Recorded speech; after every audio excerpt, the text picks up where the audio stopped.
didiskusikan juga sama siapa sama PJ-nya bahwa nanti yang mengampu itu akan dibantu sama rekan saya Pak Rizadi. Jadi nanti eh, apa namanya akan ada pengenalan udunya gitu ya.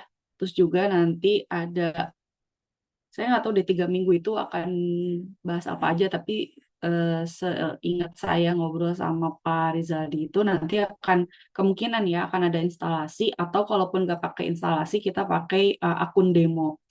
Nah, nanti teman-teman untuk UASnya akan project aja. Jadi projectnya itu kalian ngerunning ERP Udu. Nah, nanti di situ kalian bikin dua, dua hal yang harus dibuat pada saat UAS. Yang pertama, kalian bikin video mengenai penjelasan dari si sistem Udu yang udah kalian jalankan gitu ya. Nanti tuh saya sama Pak Rizaldi menentukan kira-kira nih kelompok satu, kan ada 9 kelompok ya.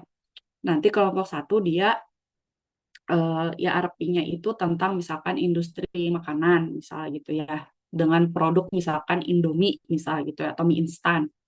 Nanti kelompok dua apa, kelompok tiga apa gitu. Jadi nanti teman-teman harus bisa nih kayak mengidentifikasi raw materialnya seperti apa, kira-kira departemen yang terlibatnya apa aja.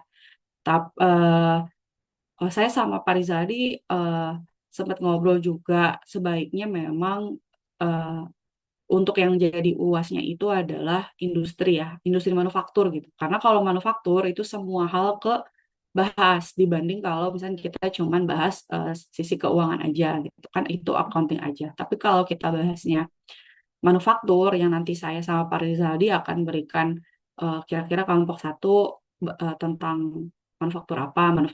Nah, itu nanti akan bahas semua lini teman-teman baik dari accountingnya, pergudangan supply chain-nya, terus juga apalagi accounting, supply chain, oh ya, pergudangan gitu ya, produksi juga.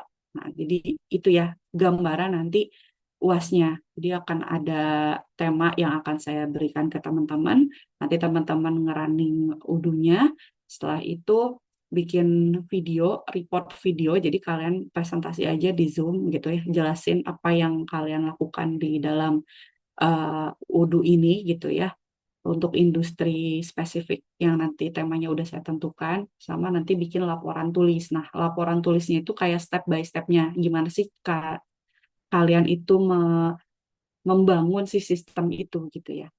Kalau ya, jadi ada tulis juga, ada video juga gitu. Itu ya untuk sneak peek gambaran UASnya kita.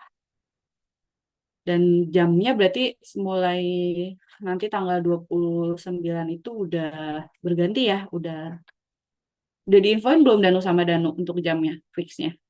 Sudah Ibu. Udah ya, Untuk kelas B Rabu jam 1. Rabu jam 1 ya teman-teman. Dieksplor aja Pak Rizaldinya karena beliau ini sebelum dia jadi dosen itu sering project ERP UDU gitu.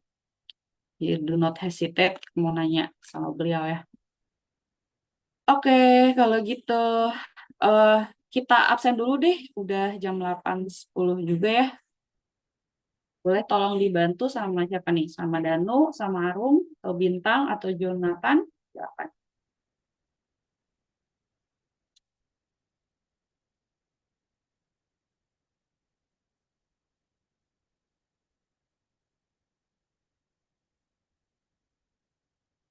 Sama saya aja, Bu. Oke, oke. Ya, boleh Arum. Sebentar.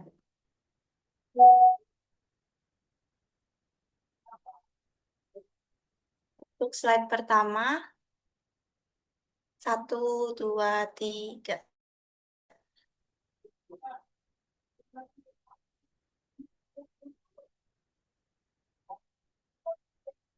Slide kedua, 1, 2, 3. Slide kedua, 1, 2, 3.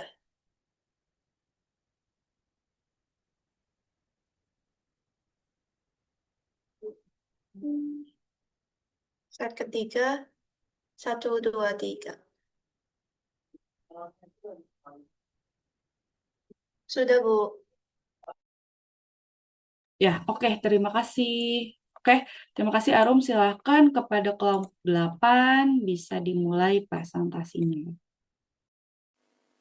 Oh ya, sama nanti saya minta teman-teman ada 3 pertanyaan dari kelas B dan 3 pertanyaan dari kelas C ya. Jadi tolong disimak baik-baik presentasi teman-teman. Oke, Oke. saya izin share screen ya, Bu. Iya, Eh,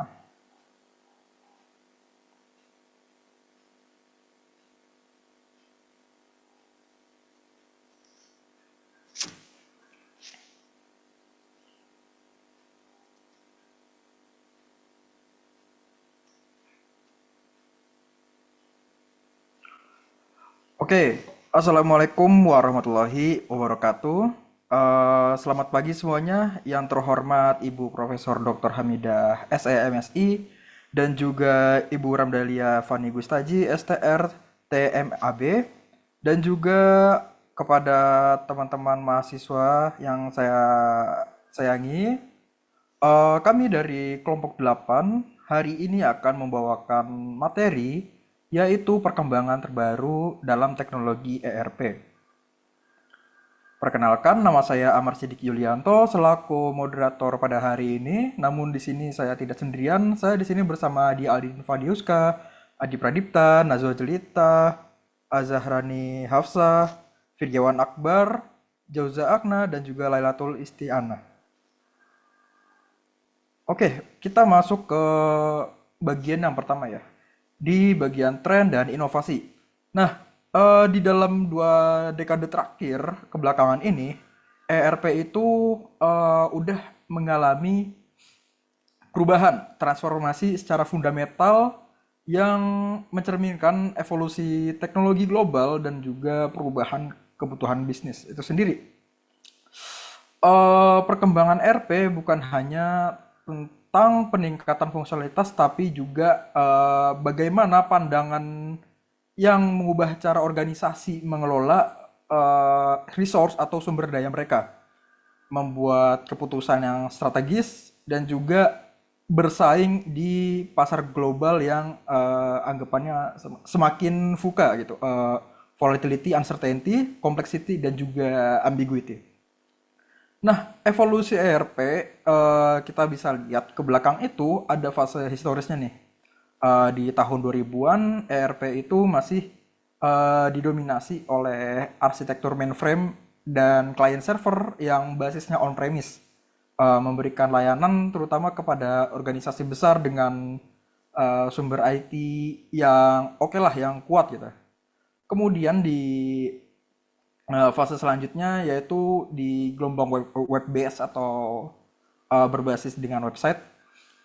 Di 2010-an ngebuka akses nih organisasi menengah dengan memanfaatkan infrastruktur internet yang semakin tersebar. Nah, di yang paling signifikan itu adalah di 2020 ini nih. Karena kemunculan COVID yang mana transformasi digital itu paling kenceng, jor-joran. Nah, di 2020-an ini muncul namanya Cloud Native ERP yang dilengkapi dengan kemampuan Artificial Intelligence atau AI yang lagi naik banget nih sekarang, namanya apa-apa AI, dan juga Machine Learning yang ngeciptain yang namanya Intelligent ERP yang tentunya lebih responsif, adaptif, dan juga bisa bekerja secara otonom. Oke, selanjutnya akan dijelaskan oleh rekan saya, dipersilakan. Ya, baik. Jadi sekarang kita masuk ke faktor pendorongnya. Jadi untuk perkembangan teknologi ERP ini dalam beberapa tahun terakhir itu enggak terjadi begitu saja, tapi juga dipicu oleh berbagai faktor yang bisa dibilang mendorong perusahaan agar mereka itu lebih beralih ke sistem yang lebih modern dan juga cerdas. Pertama di sini kompleksitas bisnis yang semakin meningkat juga menuntut organisasi biar memiliki sistem yang mampu mengelola proses lintas divisi secara terintegrasi. Lalu juga semakin banyak data dan juga aktivitas operasional yang harus ditangani, semakin besar pula kebutuhan akan sistem ERP yang mana mampu bekerja secara otomatis dan juga konsisten. Selain itu juga kebutuhan pengambilan keputusan secara real time juga jadi salah satu faktor penting ya. Karena di era digital seperti yang kita tahu itu perusahaan tidak lagi bisa menunggu laporan secara manual untuk melakukan analisis bisnis. Tapi juga dibutuhkan sistem ERP yang mana dapat menghadirkan informasi akurat dan juga cepat agar manajemen mampu merespons ke perubahan pasar secara efektif. Lalu untuk transformasi digital yang semakin cepat juga bisa dibilang memaksa perusahaan yang tadinya belum bisa beradaptasi, tapi sekarang harus beradaptasi dengan teknologi terbaru, kayak contohnya cloud computing, AI, ataupun otomatisasi. Lalu selanjutnya, dorongan lain itu berasal dari tingginya permintaan akan efisiensi operasional. Jadi banyak organisasi ingin mengurangi pekerjaan yang mana secara repetitif dan juga kesalahan manusia, sehingga otomatisasi dalam ERP itu juga menjadi salah satu solusi yang ditawarkan. Lalu yang terakhir untuk kebutuhan akan pendekatan data driven itu juga semakin kuat karena perusahaan itu menyadari bahwa keputusan berbasis data dan itu bisa menghasilkan kinerja yang lebih akurat, terstruktur dan juga kompetitif. Boleh lanjut next slide. Oke, jadi untuk inovasi ERP pada periode 2024-2025 itu memiliki karakteristik yang membedakan dari generasi ERP sebelumnya. Kayak contohnya karakteristik pertama adalah meningkatkan kecerdasan dan juga otonomi sistem, yang mana dengan integrasi artificial intelligence dan juga machine learning, ERP itu bukan hanya sekedar catat data aja, tapi juga mampu melakukan prediksi, mendeteksi anomali, dan juga memberikan rekomendasi otomatis kepada penggunanya. Lalu yang kedua itu ERP ERP yang modern memiliki fleksibilitas dan juga modularitas yang lebih tinggi lah dari yang periode sebelumnya. Karena perusahaan kini juga dapat memilih modul sesuai kebutuhan tanpa harus mengadopsi seluruh sistem sekaligus. Hal ini juga memungkinkan implementasi yang lebih cepat dan juga efisien dari perusahaannya. Apalagi kalau untuk bisnis yang skalanya itu masih menengah. Lalu karakteristik ketiga itu konektivitas yang lebih luas melalui ekosistem digital. Karena ERP ini memang dapat terhubung dengan berbagai aplikasi lain seperti contohnya CRM, HR, platform keuangan, ataupun sistem logistik melalui API dan juga integrasi berbasis yang cloud.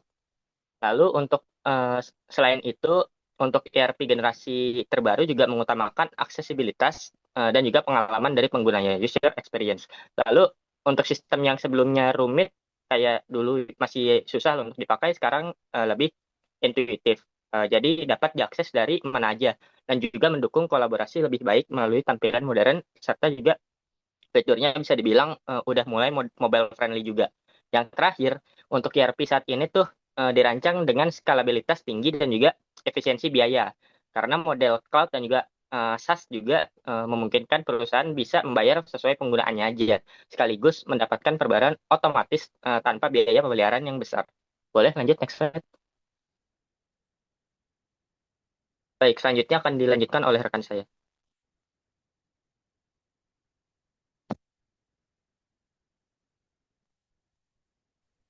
Oke, baik. Di sini selanjutnya ada ERP berbasis cloud dan model SaaS atau Software as a Service.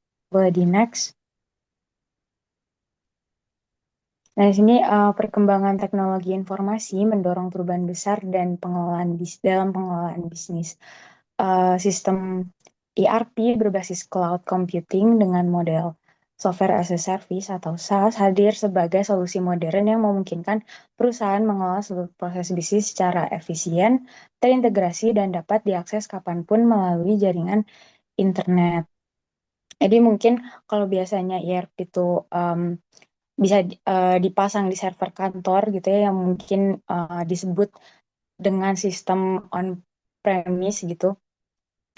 Sekarang ERP ini udah berbasis cloud dan model SaaS gitu ya, yang mana model itu jauh lebih fleksibel karena sistemnya berjalan lewat internet. Jadi perusahaan tuh bisa lebih bekerja dengan modern, lebih hemat biaya, terus juga lebih fleksibel, bisa diakses dari manapun dan kapanpun gitu. Boleh di next. Nah, di sini konsep dasarnya mungkin gampangnya di sini ERP Cloud ini merupakan sistem ERP yang dijalankan secara daring menggunakan infrastruktur cloud sehingga tidak memerlukan server lokal atau instalasi manual. Terus Mungkin bedanya kalau misalnya di ERP tradisional gitu ya, perusahaan tuh harus punya ruang servernya, terus harus ada hardware-nya, teknisi, dan harus update software sendiri gitu. Tapi kalau cloud ini dia lebih simple dan semuanya tuh diurus sama vendor atau penyedia layanan dari ERP cloud itu. Nah, lalu selanjutnya di sini ada model SaaS. Ini memungkinkan perusahaan menggunakan ERP melalui sistem berlangganan di mana seluruh instalasi, pemeliharaan, dan pembaruan sistem ditangani langsung oleh penyedia layanan yang tadi saya bilang ya. Terus selanjutnya di sini ada contoh penerapannya. Di sini ada berapa? Di sini ada SAP S4 HANA Cloud, terus ada Oracle NetSuite, terus ada Odoo Online, terus ada Journal ID dan Mekari Talenta. Boleh di next.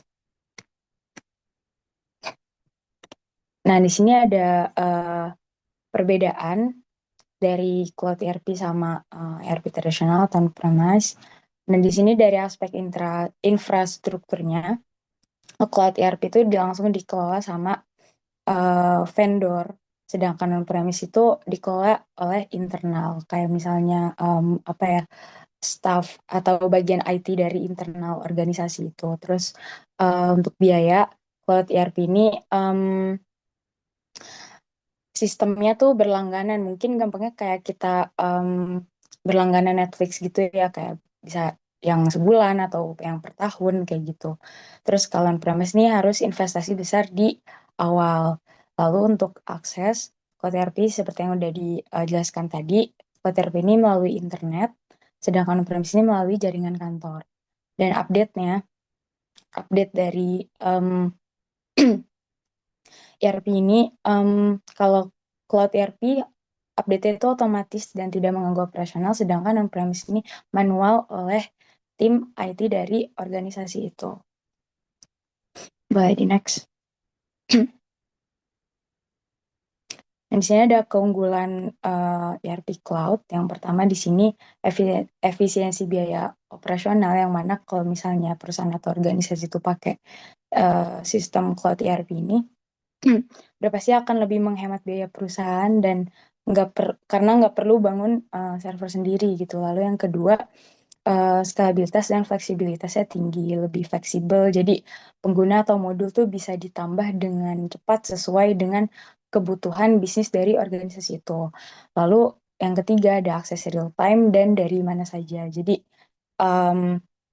mendukung kerja jarak jauh karena aksesnya tuh real time, terus juga bisa diakses dari mana aja. Lalu selanjutnya di sini ada update otomatis tanpa gangguan, di sini oleh vendor tanpa harus mengganggu operasional dari organisasi atau perusahaan tersebut gitu ya.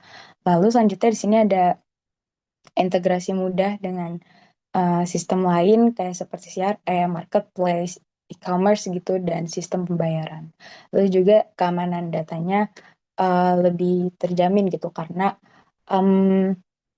sebagian besar layanan ERP Cloud ini udah menggunakan autentikasi, terus juga udah menggunakan keamanan yang berlapis gitu. Boleh di next.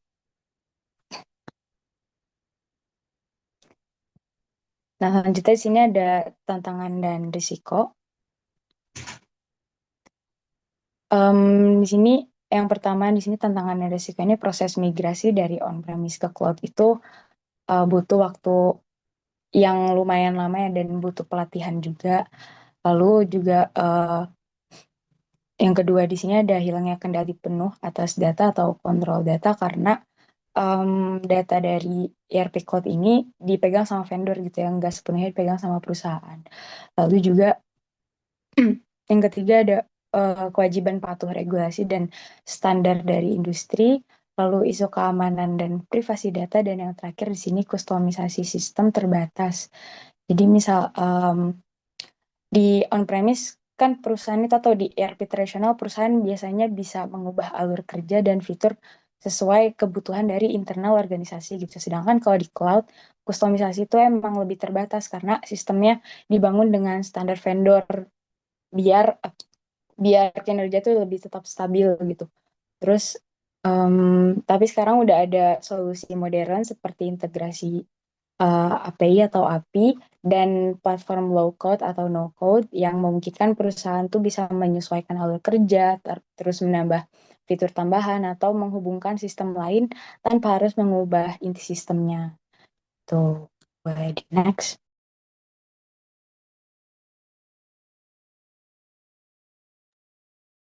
Selanjutnya, sebelumnya mohon maaf Bu Fani, saya izin off cam karena tiba-tiba kamera laptop saya error.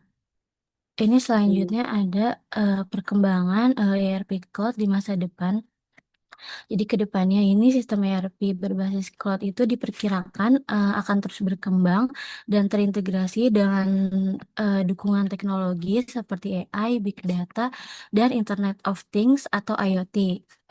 Integrasi ini memungkinkan sistem ERP menganalisis data bisnis secara prediktif dan memberikan rekomendasi otomatis untuk pengambilan keputusan. Terus model hybrid ERP juga semakin populer karena menggabungkan fleksibilitas cloud dengan kontrol sistem on-premise. Berdasarkan riset yang dilakukan Boston Consulting Group dalam tingkat tahunan, bisnis SaaS di Indonesia ini tumbuh sebesar 31,9% dengan nilai pasar mencapai 14,8 triliun rupiah, didorong oleh percepatan dari transformasi digital dan perluasan infrastruktur internet nasional. ERP berbasis cloud dengan model SaaS ini tuh kini nggak hanya menjadi alat operasional, tapi juga menjadi fondasi penting dalam strategi bisnis jangka panjang. Sistem ini mempercepat transformasi digital, memperkuat efisiensi operasional, dan meningkatkan daya saing perusahaan di tengah perubahan ekonomi global yang semakin berbasis teknologi. Tren ini nih memperkuat posisi ERP Cloud sebagai fondasi utama transformasi digital perusahaan pemerintah. Very next. Selanjutnya ada contoh penerapannya ini di Indonesia, yaitu di perusahaan Unilever Indonesia ini menggunakan SAP S4HANA Cloud untuk integrasi rantai pasoknya.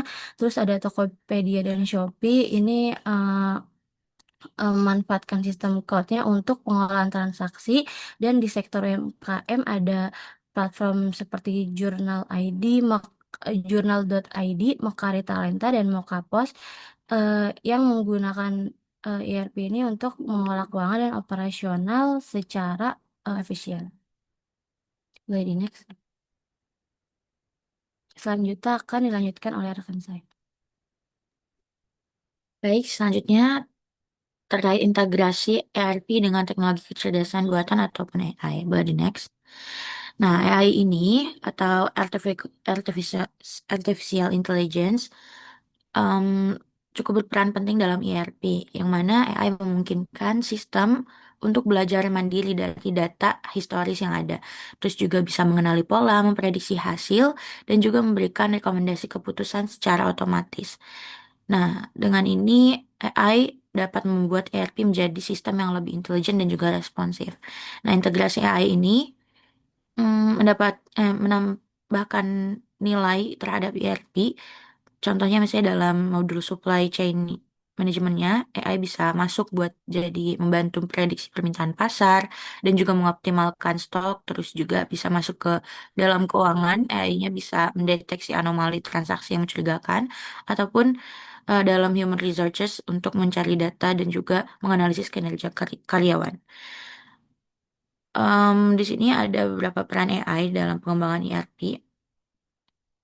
Yang pertama yaitu meningkatkan kemampuan analitis sistem ERP, yang mana AI itu dapat memproses dan juga menganalisis data besar sehingga menghasilkan wawasan yang strategis, jadi ya lebih mudah untuk dipahami. Terus juga ada mendukung pengambilan keputusan berbasis data-driven decision, terus juga meningkatkan adaptivitas dan responsivitas sistem, yang mana ERP jadi lebih fleksibel terhadap perubahan kondisi bisnis, terus juga menerapkan pembelajaran machine learning, terus mengubah ERP dari sistem pencatatan menjadi sistem cerdas, Sehingga ERP nggak cuma menyimpan data, tapi juga bisa menganalisis secara mandiri dan juga memprediksi kebutuhan perusahaan.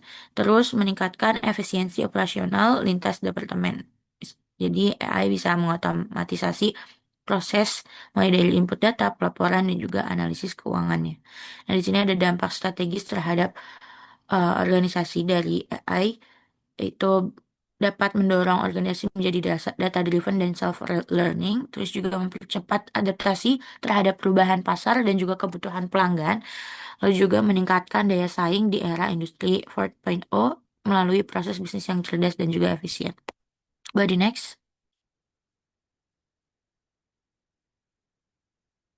Selanjutnya ada bentuk dan mekanisme integrasi ERP dengan AI. Yang pertama di sini ada predictive analytics and machine learning. Di sini analisis data historis untuk memprediksi tren penjualan, permintaan ataupun resiko. Terus ada juga natural language processing yang mana memungkinkan untuk interaksi pengguna melalui teks ataupun suara secara alami. Yang ketiga ada robotic process automation. Ini AI yang mana mendukung otomatisasi tugas administratif seperti input data, verifikasi transaksi ataupun penyusunan laporan rutin. Terus juga ada AI chatbot dalam ERP yang mana ini untuk asisten digital untuk membantu pengguna mengakses data dan proses bisnis. Jadi bisa membantu secara operasional secara real time. Terus juga ada computer vision dan data recognition untuk pemrosesan visual seperti barcode dan citra untuk mempercepat manajemen stok dan juga logistik. Jadi di sini untuk mempercepat proses pengolahan stok dan distribusi secara otomatis. Body next. Selanjutnya ada mekanisme integrasi ERP dan AI.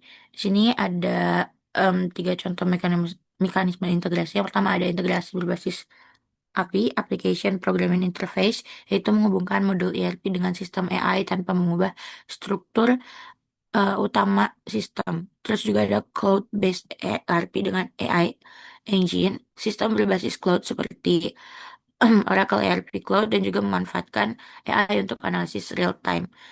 Terus juga ada embedded AI modules, yang mana di sini modul AI itu pembawaan dalam ERP untuk prediksi penjualan, analisis resiko, dan deteksi anomali transaksi. Di sini AI-nya itu kayak langsung tertanam di sistem inti. Jadi bedanya dengan integrasi berbasis API berarti um, cukup merubah struktur intinya. Terus boleh di next. Terdapat manfaat integrasi ERP dengan AI. Contohnya pertama ada efisiensi operasional. Jadinya otomatisasi tugas rutin mengurangi kesalahan dan mempercepat proses bisnis. Seperti tadi dengan integrasi AI membuat proses bisnis menjadi lebih mudah dan juga em, mengurangi human error gitu.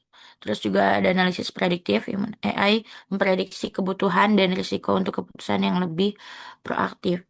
Terus juga ada pelaporan real time, machine learning menghasilkan laporan cepat dan akurat. Dengan pelaporan real time ini, jadinya bisa lebih em, cepat untuk menghasilkan laporan, terus juga bisa lebih akurat. Terus kemudian personalisasi pengguna chatbot dan asisten AI meningkatkan kemudahan penggunaan sistem. Di sini dengan integrasi AI itu dapat meningkatkan user experience, yang mana kayak contohnya ada fitur chatbot AI instan, terus mungkin ada em, bisa menjalankan fungsi tertentu dengan perintah suara ataupun teks gitu. Jadinya lebih mudah dan juga lebih responsif. Terus ada keamanan data yang mana AI mendeteksi anomali transaksi untuk mencegah kecurangan. Terus juga untuk optimalisasi biaya karena untuk efisiensi proses menekan biaya dan juga memaksimalkan sumber daya. Mungkin boleh di next. Selanjutnya akan dijelaskan oleh rekan saya. Oke, selanjutnya yaitu tantangan dan hambatan implementasi. Yang pertama, biaya integrasi dan teknologi yang tinggi, yaitu di mana penerapan AI dan ERP tidak hanya membeli software, tetapi juga butuh integrasi dengan sistem lama, biaya lisensi, pemeliharaan, upgrade, serta pelatihan staf dan perangkat keras tambahan. Lalu yang kedua ada keterbatasan sumber daya manusia yang paham AI dan ERP, yaitu tenaga ahli yang kurang memahami keduanya masih langka. Tim internal juga sering menguasai salah satu sehingga perusahaan bergantung pada konsultan atau butuh pelatihan tambahan. Lalu yang ketiga ada isu keamanan dan data dan privasi. AI dan ERP memproses data besar dan sensitif sehingga rentan kebocoran, penyalahgunaan, atau serangan siber. Nah, perusahaan juga harus memenuhi regulasi seperti GDPR dan UU PDP. Lalu yang keempat ada kebutuhan akan infrastruktur digital yang kuat, yaitu memerlukan jaringan yang cepat, server bertenaga tinggi, dan cloud yang aman tanpa infrastruktur memadai. Dan sistem juga bisa lambat, error, atau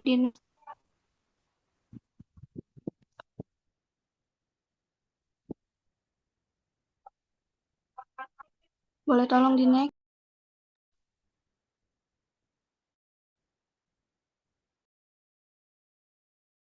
Oke, selanjutnya ada penjelasan mengenai blockchain dalam ERP. Jadi teknologi blockchain meningkatkan keamanan, transparansi, sama efisiensi sistem ERP itu sendiri dengan menyediakan pencatatan transaksi yang terdistribusi, transkripsi, dan catatannya itu nggak dapat diubah.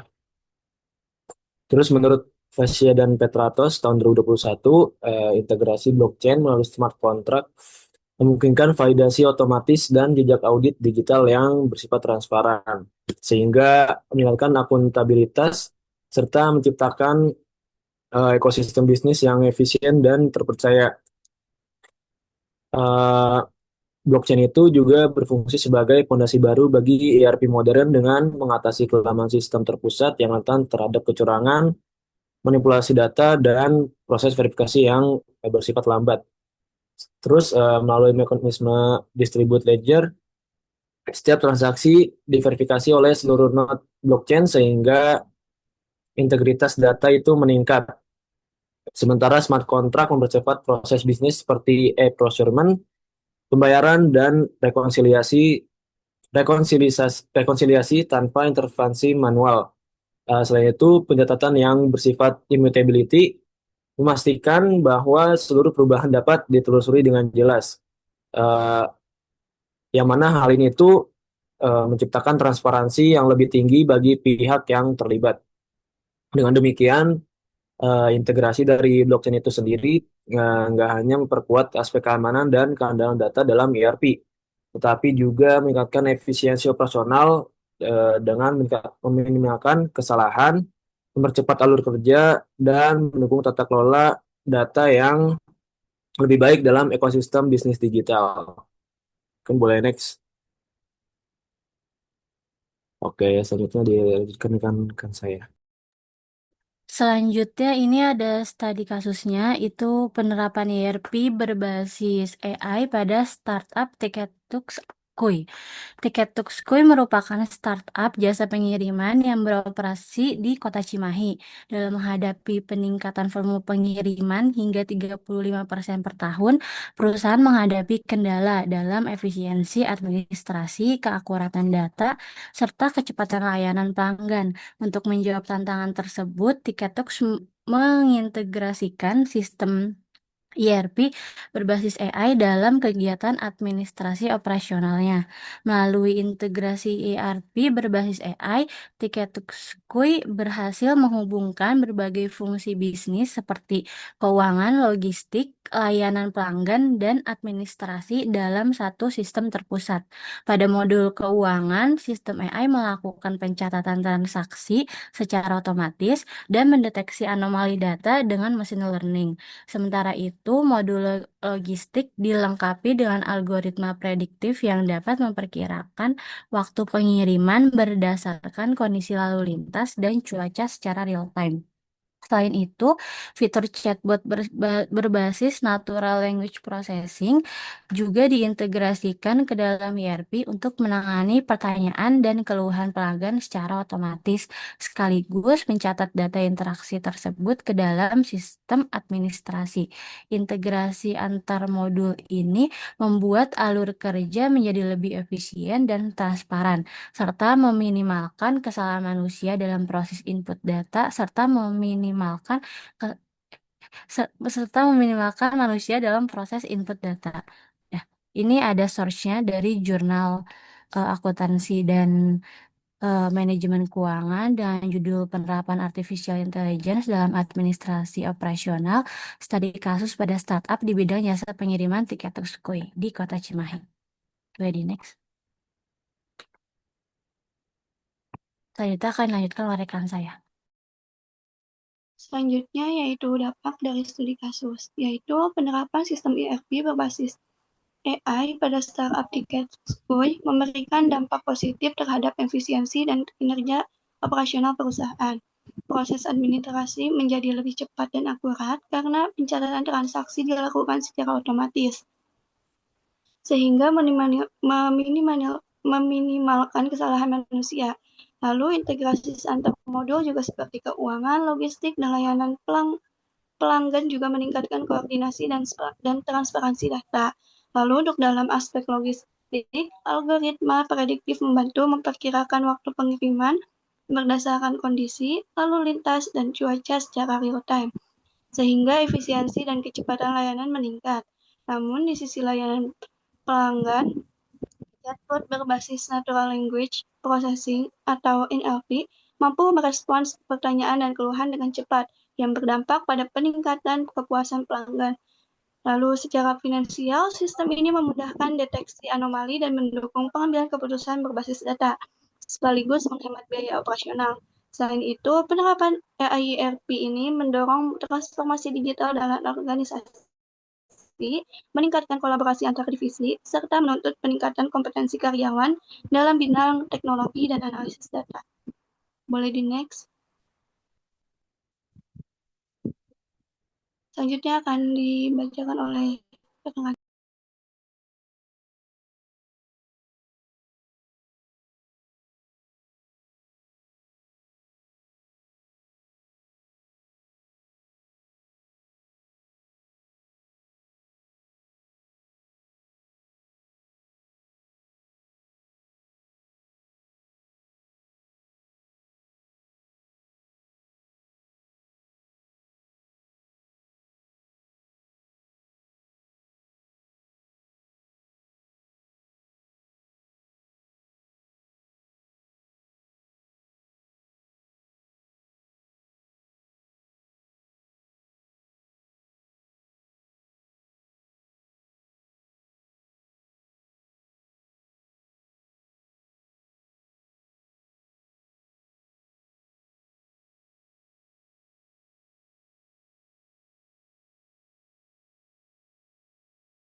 Oke, selanjutnya solusi penerapan ERP berbasis Artificial Intelligence di Tiket Tokskui menjadi solusi strategis untuk meningkatkan efisiensi administrasi dan kecepatan operasional.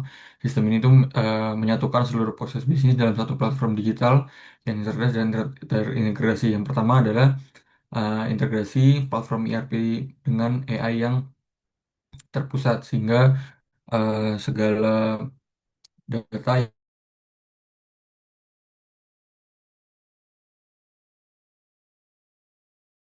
yang didapat dari ERP ini dapat diproses, didapat tadi, AI ini dapat memprediksi dan melakukan otomasi di beberapa aspek yang eh, berulang ya, seperti pembayaran, pengiriman, dan lain sebagainya. Lalu ada prediksi logistik. Jadi ketika eh, ada sudah ada data dari penyuplai dan data keluarnya gitu, jadi nanti bisa diprediksi untuk periode ke depannya kira-kira membutuhkan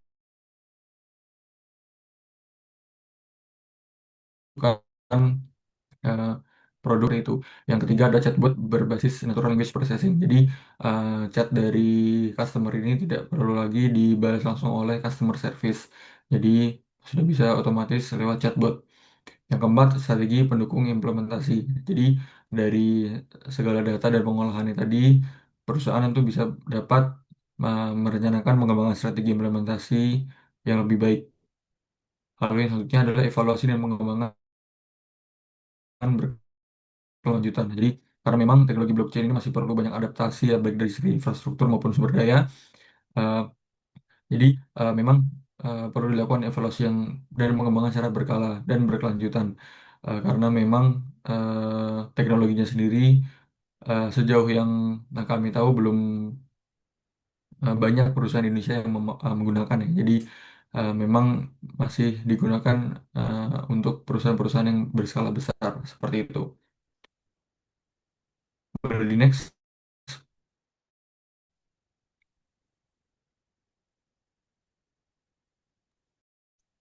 Selanjutnya yaitu kesimpulan, perkembangan teknologi Interpersonal Planning atau ERP telah mengubah sistem ini dari sekedar alat administrasi menjadi platform cerdas yang terintegrasi. Penerapan artificial intelligence atau AI, cloud computing, dan blockchain membuat ERP lebih efisien, adaptif, serta aman dalam pengelolaan data dan proses bisnis. Integrasi AI memungkinkan menganalisis prediktif dan otomatisasi, cloud meningkatkan fleksibilitas dan aksesibilitas, sedangkan blockchain memperkuat transparansi serta keandalan informasi. Lalu secara keseluruhan, inovasi ini menjadikan ERP sebagai fondasi yang penting dalam transformasi digital perusahaan, meningkatkan efisiensi operasional, ketepatan keputusan, dan daya saing organisasi, dan akan berfokus pada sistem yang lebih otonom, kolaboratif, dan berkelanjutan, menjadikannya fondasi utama dalam informasi digital menuju intelligent enterprise di era industri 4.0. Saya kembalikan kepada moderator.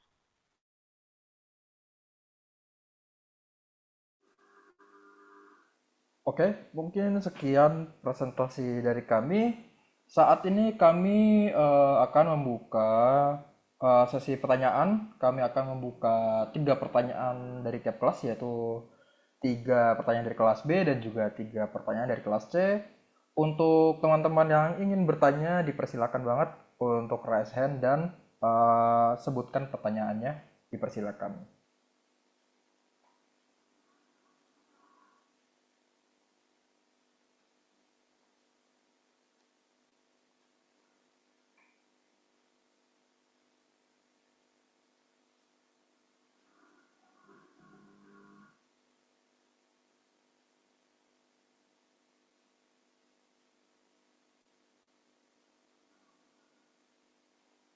Oh, oke. Di sini sudah ada 3, mungkin 3 lainnya akan menyusul ya. Oke, dari Arum kelas C, boleh sebutkan pertanyaannya? Oke, terima kasih kesempatannya. Izin bertanya, tadi kan ada dijelasin tentang chatbot yang berbasis NLP. Nah, apakah dalam penerapannya kemungkinan ada dampak buruknya kayak kebocoran data gitu? Nah, boleh tolong kasih contoh dampak terbesarnya nggak, dan gimana cara meminimalkan dampaknya gitu, atau meminimalkan munculnya hal itu gitu. Apakah pertanyaannya jelas? Oke, jelas Arum. Terima kasih pertanyaannya.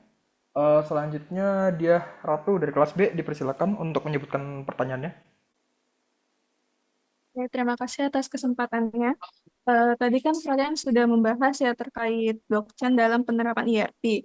Namun kan sebenarnya blockchain ini tuh membutuhkan infrastruktur digital sama SDM yang kuat. Nah, apakah sudah ada organisasi gitu yang menggunakan blockchain, dan misalkan belum ada, apakah bisa diterapkan dalam waktu dekat?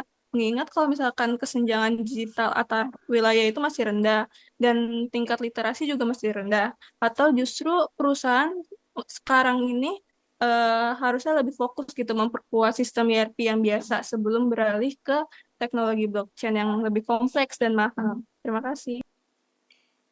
Oke, terima kasih untuk Ratu. Selanjutnya Yeni Hesti dari kelas C dipersilakan. Oke, terima kasih. Sebenarnya Dari Ratu mau nanya, bisa cuman langsung. tadi agak mirip sih sama pertanyaannya Arum. Jadi kan di materi kalian, kalau nggak salah itu di slide 13, itu tuh kan dibilang kayak platform Jurnal ID dan Mercari Talenta itu tuh membantu UMKM mengelola keuangan dan operasional secara efisien. Nah, itu kalau jika diasumsikan platform itu tuh mengintegrasikan komponen AI chatbot berbasis NLP. Itu seperti di kasus kalian, seperti layanan untuk pelanggan yakni input data dan analisis secara kritis. Nah, untuk pertanyaannya, sejauh mana sih integrasi AI ini benar-benar memberikan dampak strategis bagi UMKM Indonesia dalam meningkatkan daya saing global, mengingat keterbatasan modal dan infrastruktur digital mereka? Dan apa saja sih potensi risiko over reliance UMKM terhadap otomatisasi AI ini, terutama dalam hal kualitas data driven decision making jika data inputnya belum terstruktur dengan baik. Apakah jelas, Amar? Oke, terima kasih untuk Yeni, jelas pertanyaannya. Selanjutnya untuk Mardiana, kelas C dipersilakan. Terima kasih atas kesempatannya. Izin bertanya, tadi kan ada slide yang membandingkan ERP cloud dan on-premise. Nah, dari 4 aspek yang ditampilkan, yaitu infrastruktur, biaya, akses, dan update itu, nah menurut kalian itu aspek mana yang paling menentukan kemampuan perusahaan untuk berkembang dan juga apa pertimbangannya? Terima kasih. Oke, jelas. Terima kasih untuk Mardiana. Selanjutnya untuk Muhammad Gaza, kelas B dipersilakan. Oke, izin bertanya. Tadi kan pada slide keunggulan ERP dijelasin ya tentang poin efisiensi biaya operasional. Nah, itu kira-kira biaya operasional apa aja ya yang bisa dikurangin dari peralihan ke sistem ERP cloud ke ERP tradisional? Terima kasih. Oke. Terima kasih untuk Gaza. Selanjutnya untuk Jasmine Lamia dipersilakan. Oke, terima kasih atas kesempatannya. Saya izin bertanya. Jadi integrasi AI itu kan di ERP itu kan tentunya bisa mempercepat proses dalam sebuah bisnis atau sebuah organisasi gitu ya. Nah, tapi percepatan ini kan justru membuat organisasi itu kadang bergantung gitu kepada otomatisasi. Nah, menurut kelompok yang presentasi, bagaimana menurut kalian cara perusahaan itu menjaga keseimbangan antara efisiensi teknologi, tapi juga tetap mempertahankan pemahaman serta kontrol manusia terhadap proses kerja, sehingga nanti kompetensi ataupun skills yang dimiliki SDM itu tidak menurun. Terima kasih. Oke, terima kasih untuk Jasmine. Karena sudah terkumpul nih 6 pertanyaan dari kelas B dan C, kami izin meminta waktunya untuk berdiskusi terlebih dahulu. Tapi untuk rekan-rekan yang sudah memiliki jawabannya, yang pengen langsung jawab nih, udah siap banget jawabin pertanyaan teman-teman, boleh dipersilakan untuk menjawab pertanyaan yang sudah disebutkan oleh rekan-rekan penanya tadi. Oke, dipersilakan. Oke, mungkin saya mau jawab dulu untuk pertanyaan dari Ratu ya tadi ya. Jadi penerapan blockchain dalam ERP di Indonesia. Jadi memang pada saat ini tuh penerapan blockchain pada ERP mengimplementasikannya bahkan perusahaan-perusahaan dengan skala besar ya. Jadi memang sudah ada beberapa perusahaan yang menyediakan layanan untuk dari infrastruktur dan pelatihan sumber dayanya sendiri. Cuman memang sifatnya saat ini masih outsourcing ya. Jadi belum sejauh yang saya tahu belum ada perusahaan besar di Indonesia yang menggunakan secara luas seperti itu. Nah, kalau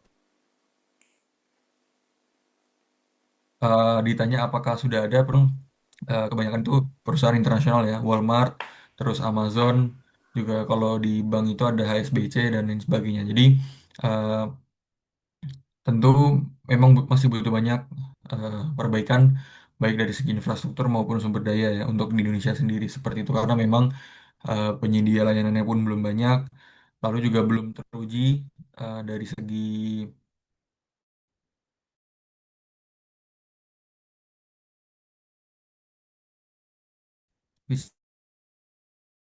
visibilitasnya sendiri. Si blockchain dalam ERP ini bisa berdampak positif terhadap perusahaan seperti itu. Jadi mungkin masih belum dalam waktu dekat gitu. Seperti itu Ratu. Oke, Aldin, terima kasih.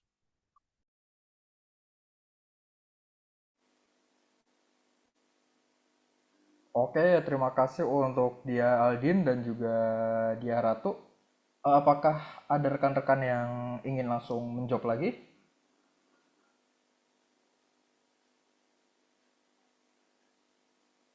Mungkin saya mau jawab pertanyaan dari Gaza, yaitu tadi Gaza itu nanya efisiensi biaya operasional aja sih yang bakal perusahaan dapat setelah nerapin ERP yang berbasis cloud sama SaaS. Nah, jadi efisiensi biaya operasional itu yang didapatkan perusahaan setelah beralih dari tradisional ke cloud atau SaaS itu terutama muncul dari hilangnya kebutuhan investasi infrastruktur fisik, pengurangan biaya maintenance, serta minimnya biaya upgrade karena pembaruan itu semuanya itu dilakukan sama si vendor penyedia penyedia layanan. Nah, terus model subscription itu bikin biaya lebih ringan dan juga fleksibel dibanding lisensi on-premise yang mahal. Selain itu, penurunan kebutuhan tenaga IT internal, otomatisasi keamanan, sama uptime yang lebih stabil, mengurangi biaya downtime dan resiko kehilangan data. Integrasi dari cloud juga dapat mempercepat proses bisnis lintas divisi sehingga dapat menurunkan biaya operasional harian. Jadi secara keseluruhan itu ERP yang berbasis cloud sama SaaS itu memberikan penghematan signifikan melalui pengurangan biaya teknis sekaligus peningkatan efisiensi proses bisnis. Mungkin sudah terjawab Mas Gaza. Eh, oke, terima kasih. Oke. Oke, terima kasih untuk Adip dan juga Gaza. Apakah ada yang ingin langsung menjawab lagi? Dipersilakan. Izin, Amar, mungkin saya bisa membantu untuk menjawab pertanyaan Jasmine tadi. Oke, dipersilakan. Oke, jadi meskipun memang AI dalam ERP itu bisa dibilang mampu mempercepat banyak proses ya, tapi kayak yang terjadi di studi kasus kita tadi yang Ticketxco itu ketika otomatisasi memangkas waktu pemrosesan hingga 40% dan juga menurunkan kesalahan input sebesar 60%, perusahaan juga masih perlu menjaga agar manusia yang terlibat itu nggak kehilangan kendali terhadap proses kerjanya. Apalagi kalau misalkan penelitian juga nunjukin bahwa beberapa masalah justru malah muncul dari ketika staffnya itu terlalu mengandalkan dari sistemnya itu. Karena juga termasuk 40% keterlambatan pengiriman yang terjadi juga terjadi karena data otomatisasi itu enggak divalidasi secara ulang lagi.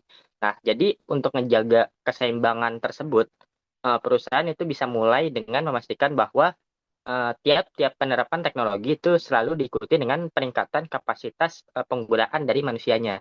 Jadi kayak contohnya dikasih pelatihan literasi digital dan juga dikasih pemahaman dasar terkait AI itu juga bisa dibilang cukup penting lah ya bagi karyawan agar mereka nggak hanya bisa gunain sistemnya aja tapi juga ngerti loh apa yang sebenarnya terjadi di balik proses otomatisasinya itu. Itu juga dengan cara ini staff bisa mampu mengawasi terus menilai dan juga memperbaiki ketika sistem itu enggak bekerja secara sesuai. Nah, jadi balik lagi kayak tadi selain pelatihan, perusahaan juga perlu mempertahankan lah dari titik-titik kontrol manual pada bagian proses yang sensitif. Jadi perlu juga ada validasi secara manual oleh manusianya. Kayak apalagi kalau misalkan datanya penting kayak alamat pengiriman ataupun transaksi keuangan itu perlulah bisa dibilang dalam mencegah kesalahan yang mungkin juga kelewatan dari AI-nya. Jadi pendekatan seperti ini yang bisa dibilang membuat teknologi emang bisa dibilang menjadi alat pembantu, tapi juga manusianya itu tetap megang peran dalam hal pengawasan yang nggak bisa digantikan. Apakah udah cukup terjawab untuk Jasmine? Sudah menjawab. Terima kasih banyak Virgi atas jawabannya. Baik. Mungkin selanjutnya saya ingin menjawab pertanyaan dari Mardiana ya, yang perbandingan ERP cloud dan on-premise itu ada 4 aspek yang ditampilkan: infrastruktur, biaya, akses, dan update. Ini tuh mana yang paling menentukan kemampuan perusahaan untuk berkembang dan apa pertimbangannya. Kalau menurut saya dibandingkan 4 aspek itu, yang paling menentukan itu adalah akses, karena akses yang mudah dan fleksibel itu ngebuat perusahaan bisa bekerja lebih cepat, lebih responsif, dan lebih efisien. Ketika sistem ERP dapat diakses dari mana aja melalui internet, karyawan tuh nggak perlu nunggu ada di kantor untuk melihat datanya, nyelesain pekerjaan, atau mengambil keputusan penting. Hal ini tuh membuat alur kerja jadi lebih lancar dan tidak terhambat waktu maupun lokasi. Selain itu, akses yang real time juga membantu manajemen melihat kondisi bisnis secara langsung tanpa harus menunggu laporan manualnya. Dengan begitu, keputusan bisa diambil lebih cepat dan lebih tepat.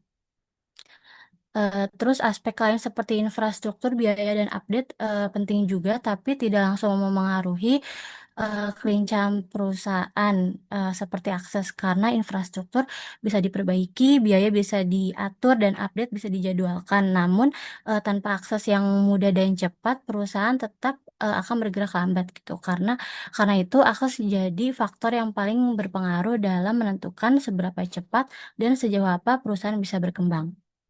Apakah sudah cukup menjawab, Mardiana? Sudah, terima kasih. Oke, terima kasih juga.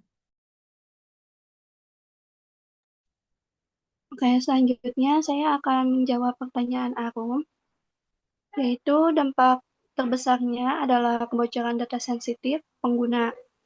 Nah, chatbot kan biasanya sering menangani data pribadi ya, seperti nama, alamat, nomor kontak, atau informasi transaksi.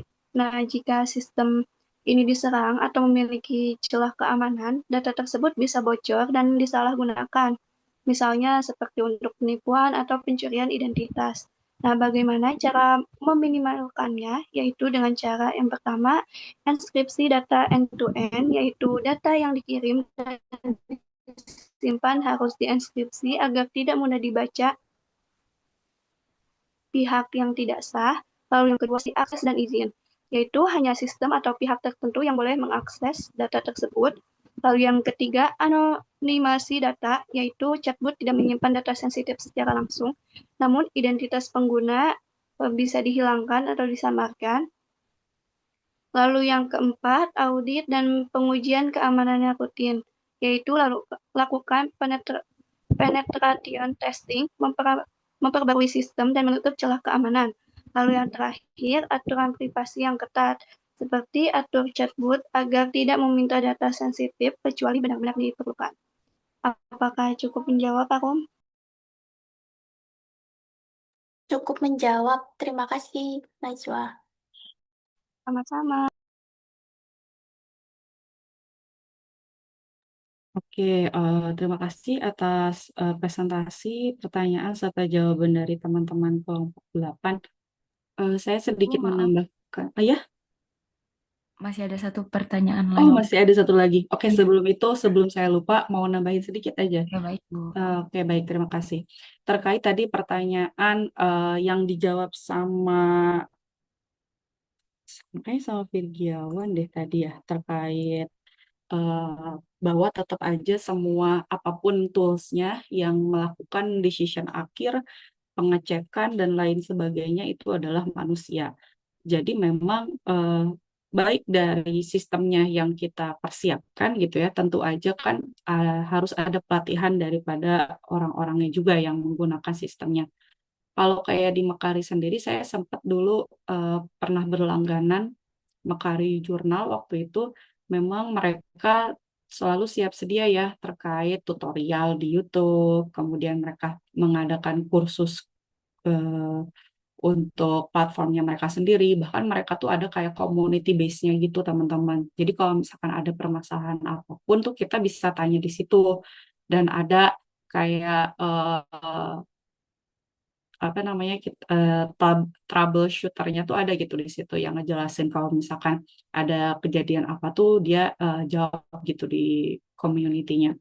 Itu sempat saya ikut juga komunitasnya. Juga kayak di sistem informasi manajemen lainnya kayak point of sale kayak Moka, kemudian saya pernah pakai iSeller, itu mereka juga ada tuh. Jadi si tim marketingnya pun juga mereka selalu menawarkan seperti pelatihan berkala gitu kan. Barangkali tiap tahun kita ada pergantian pegawai atau gimana. Mereka tuh selalu nawarin, Kak mau ada pelatihan nggak? Kami ada nih setiap tahunnya tuh gratis sekitar satu sesi sebenarnya satu tahun sekali gitu untuk ada update-update apa yang terbaru, kemudian untuk ah, pelatihan juga buat pegawai-pegawai yang baru gitu. Nah itu mereka juga nyediain. Jadi eh, si yang membuat software gitu ya, mereka juga tentu harus memberikan informasi, baik itu berupa tutorial, berupa tata cara lah ya intinya.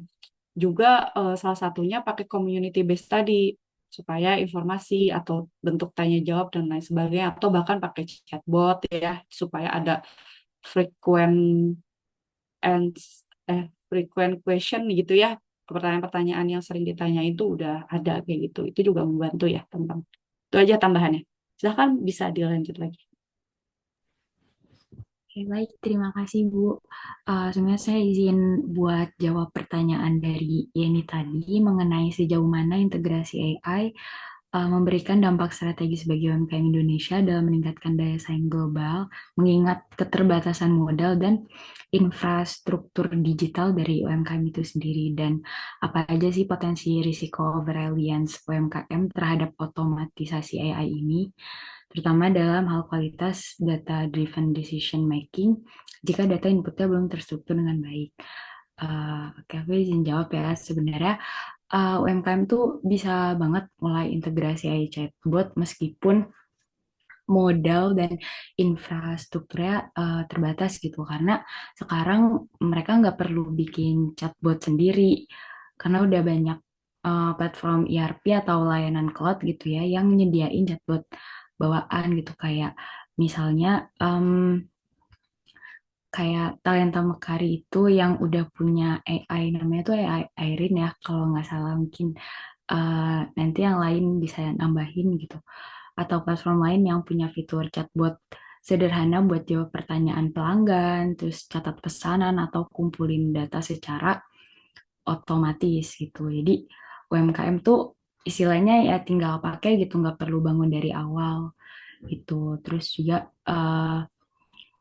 kalau misal soal dampaknya gitu ya, tetap ada beberapa resiko of reliance yang emang harus diperhatikan gitu sama perusahaan atau UMKM itu. Yang paling mungkin yang paling krusial itu pas UMKM terlalu ngandelin AI kali ya buat ngambil keputusan bisnis, padahal data yang masuk ke sistem masih belum rapi atau enggak terstruktur gitu. Jadi AI cuma ngolah apa yang dia terima. Kalau misalnya datanya salah ya hasil analisisnya juga ke depannya bakal ikut salah gitu. Terus juga bisa bikin stok salah hitung, terus juga laporan keuangannya jadi nggak akurat atau strategi bisnisnya tuh bisa jadi melenceng. Terus kalau misal semuanya juga diserahkan ke chatbot gitu ya, UMKM tuh bisa kehilangan kontrol sama skill gitu mengenai analisis dasar bisnisnya. Jadi karena AI udah ngurusin semuanya, pemilik usaha juga jadinya kurang paham gitu sama kondisi lapangan atau detail operasional bisnis. Dan itu ya udah pasti bahaya ya kalau misalnya suatu saat tuh ada sistem error atau datanya itu rusak karena mereka tuh UMKM itu nggak siap buat ngambil keputusan secara manual gitu. Jadi intinya AI chatbot ya emang bisa bantu UMKM jadi lebih efisien dan kelihatan lebih profesional gitu. Tapi di dalam integrasinya tetap harus dibarengin sama peningkatan literasi digital, terus juga pengecekan data berkala dan pemahaman dasar soal bisnis biar UMKM nggak terlalu bergantung sama AI sama chatbot sampai keputusan penting jadinya kedepannya takut salah arah gitu. Apakah menjawab ya nih? Atau mungkin dari teman-teman ada yang mau menambahkan, dipersilahkan. Terima kasih.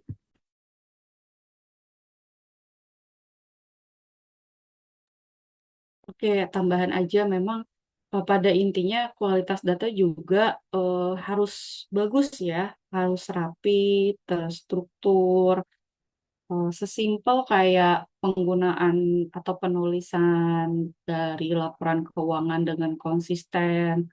Karena kan kita kalau di kita kan juta itu pakai titik, tapi kalau kita berbicara US dollar dia pakai koma gitu ya.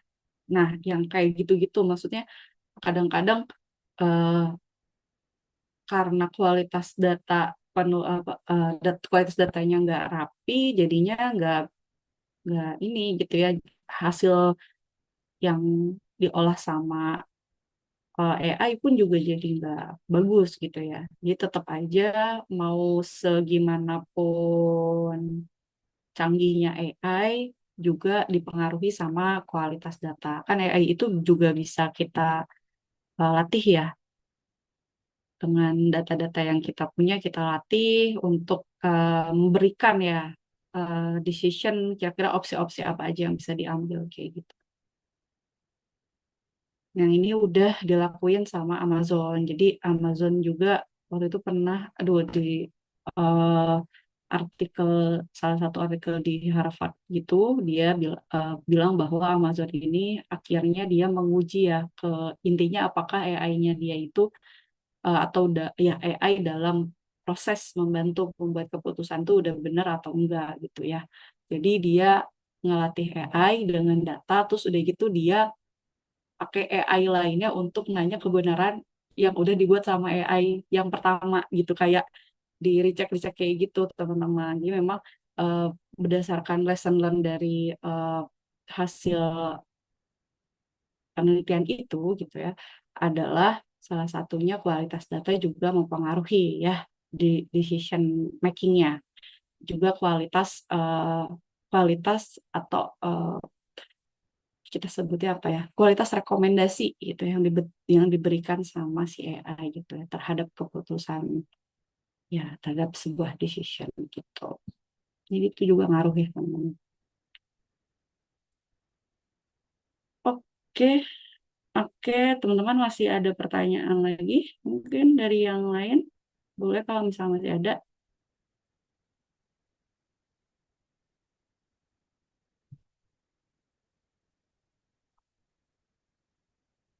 Oke, kalau udah nggak ada berarti ya udah kita cukupkan aja teman-teman untuk hari ini. Berarti minggu depan kita ketemu lagi sama saya di hari Jumat, dan baru minggu depan lagi kalian praktek sama Pak Rizadi ya. Gitu. Terus nanti berarti kalian UAS-nya nggak ada kelas ya, tapi menyelesaikan project aja. Tuh ya. Dan proyeknya dikerjakan berkelompok. Jadi nanti masing-masing orang itu karena udah dikasih industrinya apa, harapannya tuh teman-teman masing-masing punya role-nya gitu ya. Oke gitu. Oke kalau gitu teman-teman, terima kasih atas waktunya, atas kehadirannya. Kita ketemu lagi di minggu depan. Saya tutup kelasnya. Wassalamualaikum warahmatullahi wabarakatuh. Waalaikumsalam warahmatullahi Waalaikumsalam wabarakatuh. warahmatullahi Terima wabarakatuh. kasih ya semua. Ibu.